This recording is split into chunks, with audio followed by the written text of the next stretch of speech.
This video brought to you in part by these fantastic sponsors.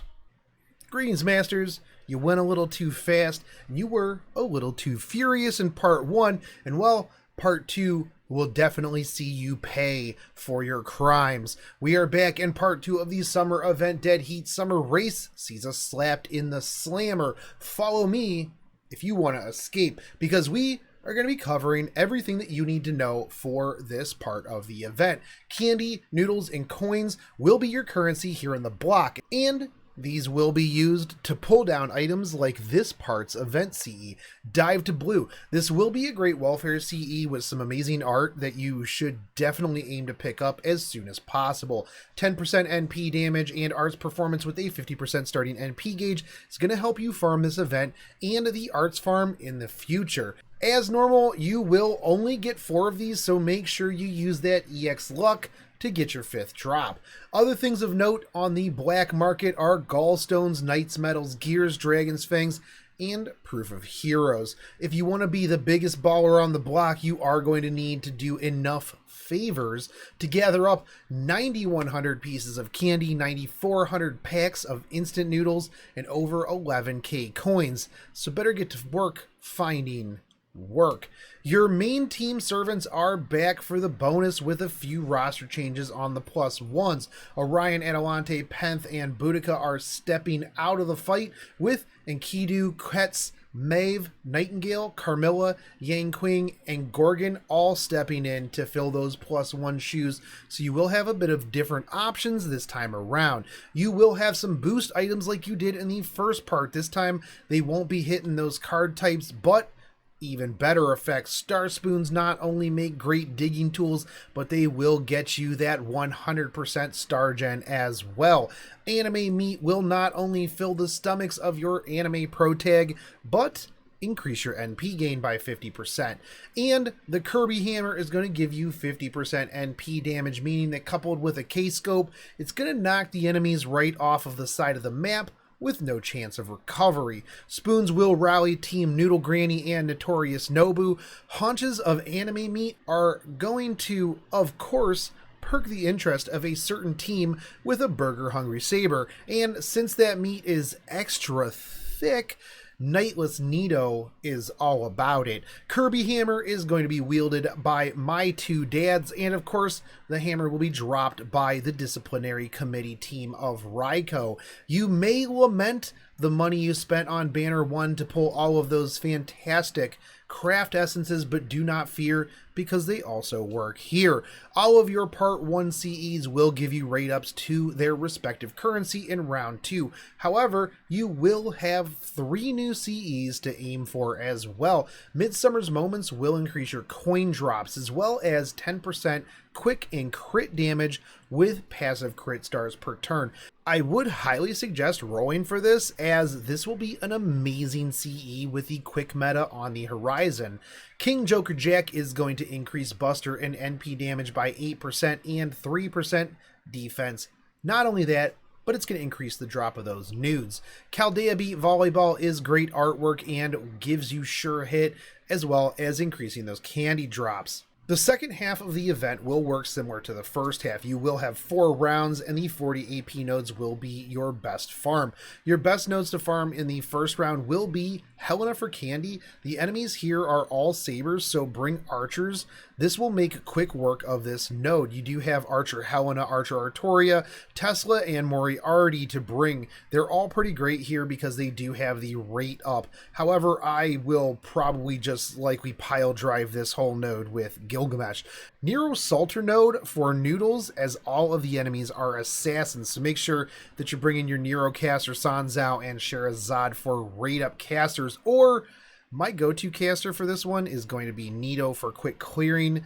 This would be your best bet, honestly. Raiko node for coins. These will be all archers, so bringing lancers will make quick work of this node as well. For drops, you will be getting Lanugo's dust and proofs from the Helena and Raiko nodes, Lanugo's fluid and dust from the Nero nodes. Now, one thing to note here is you're going to be getting a lot of dust, so you're probably going to be getting dust on a lot of these nodes, and I'm going to just leave that out. Just assume just assume that you're gonna get dust. And on to round 2, you are looking at the Fran node for candy, all Lancers, but unfortunately you only have Saber Fran to pull from for the bonuses, so you will probably want to bring some non-bonus Sabers here to help clear this faster. Nido node for the nudes, assassins, and berserkers, but you can pretty much use the old caster comps to clear this one out, as you will make quick work of both, seeing as berserkers are going to be taking that extra damage. Nobu node will be copping them coins. However, it's a mix of Lancers and Riders, so probably not the best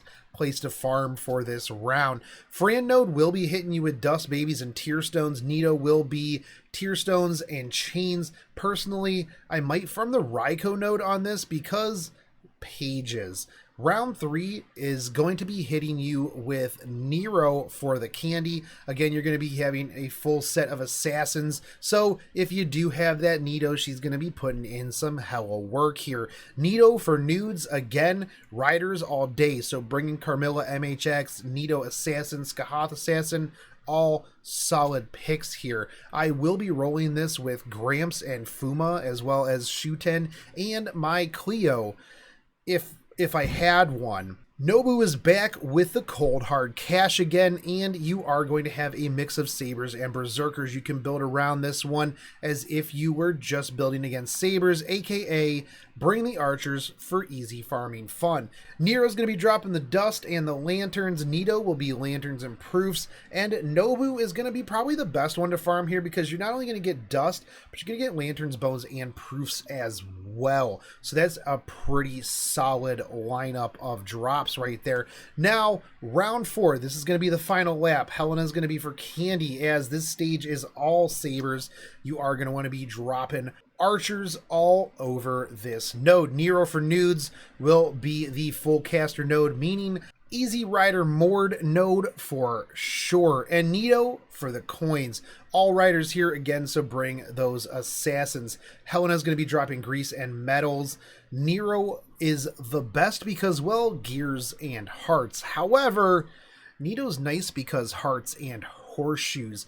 Actually might spend a good bit of time on that one, honestly. When we finish up the main story this time around, we will not only make Rider Ishtar permanent, but we are going to be getting a Grail. That's right, another Grail. You will need to complete the challenge quests, however, to get the items to exchange for the rest of your copies of Ishtar and that super spicy Maeve skin. Now, setting up your support for this event, obviously you are going to want to put your +2s into every slot that you possibly can, with your +1s coming in at a second place. When it comes to craft essences, you are going to want to rotate these based on the node that you are currently in for the round. In the first one for your Sabers, you are going to want to put Dive into Blue into your Saber spot. You will want to put the 3-star craft essence into your Archer slot, the 5-star craft essence into your Lancer slot, Dive to Blue into your Rider slot, the 4-star craft essence in the Caster spot, and then Dive to Blue in the Assassin, Berserker, or Extra slots. Moving on to the round 2, 3-star in the Saber slot, Dive to Blue in Archer, Lancer, and Rider, as well as Berserker and Extra. You'll want to put the 5-star into the Assassin slot and the 4-star in the Caster slot as well. For round 3, you are going to put Dive to Blue in the Saber as well as the Berserker slots. You will want to put the 5-star in the Archer as well as the Extra slots.